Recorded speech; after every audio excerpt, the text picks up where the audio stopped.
in the shadow of Sinai, while the mountain still smote with the glory of God's presence, the Lord spoke to Moses, not this time about signs and wonders, but about justice, about the relationship between man and man, about truth measured in eyes, in teeth, and in the heart.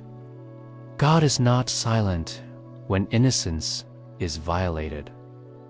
He says, "A man strikes a pregnant woman, you shall give life for life.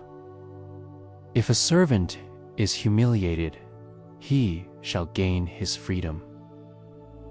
If someone digs a pit and another man's animal falls, in it must be repaid."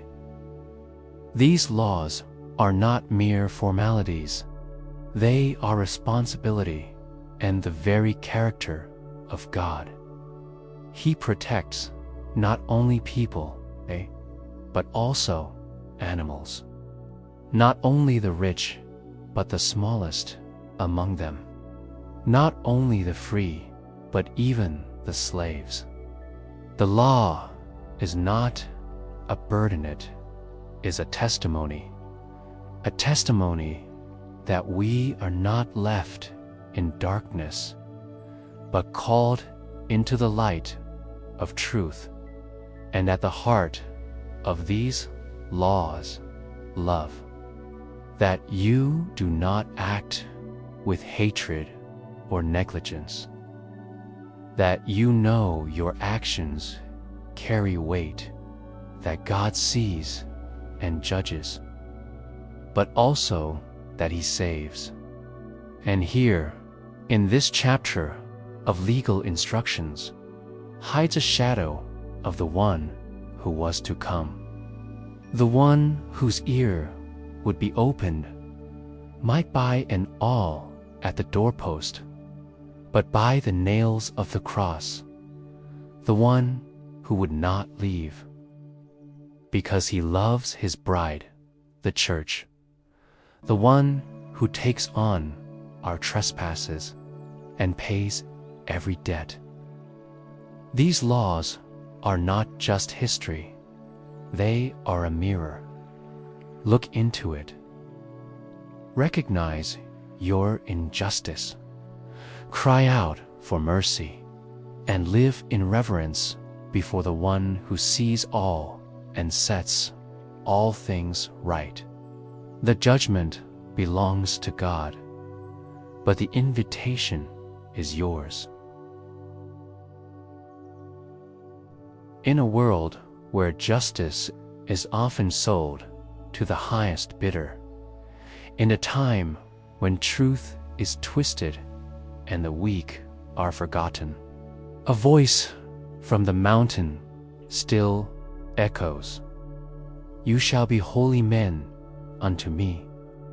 From the fire and cloud of Sinai, God did not only speak commandments, He revealed His heart, a heart that defends the orphan, that hears the cry of the widow, that sees the tear of the stranger.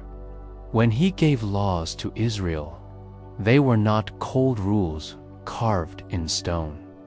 They were declarations of what justice looks like in the hands of the Holy One. If you afflict the widow or the fatherless, and they cry unto me, I will hear, and my wrath shall wax hot. This is not a political slogan. It is the judgment of a God who defends the defenseless.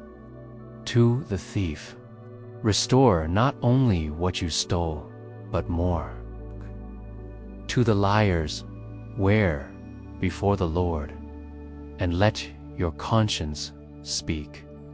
To the abuser, beware, for he sees, and he will not remain silent. These were not laws of convenience. They were laws of covenant. They did not only restrain evil, they revealed righteousness. Even the ox, even the vineyard, even the torn flesh in the field, nothing was too small to escape his justice.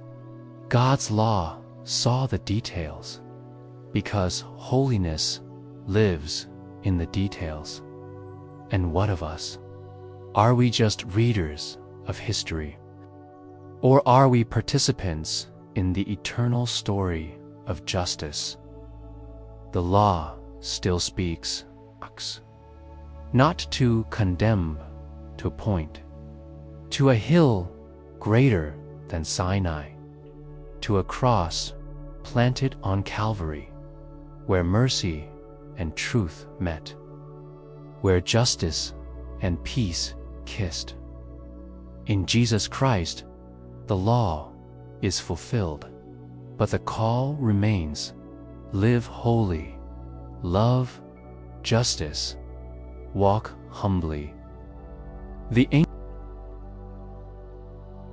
ancient judicial laws and sacred feasts from the time of Israel, given more than 3,500 years ago.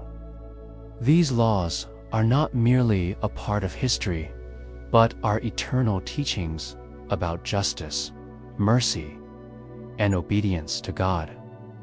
In olden times, witnesses were strictly warned not to bring false accusations or become accomplices in injustice. Justice had to be blind and sincere. The judges were not to alter verdicts due to power, wealth, nor to favor the poor or strangers. Gifts that could blind their hearts were strictly forbidden.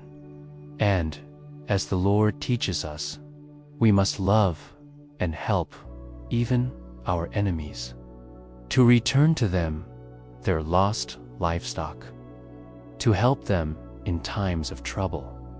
That is true love for our neighbor. Moreover, God established the sacred feasts, the Passover, Pentecost, and the Feast of Tabernacles, to remind the Israelites of His blessings and to gather everyone together in joy and gratitude. We have walked through laws that remind us that justice, mercy, and obedience are the foundations of life. May this testimony from the past be our guide today as well. Be our guide today as well.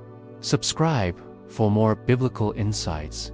Share this word with someone who needs to hear the voice of justice. And remember, holiness is not old, it's eternal. And remember, holiness is not old, it's eternal.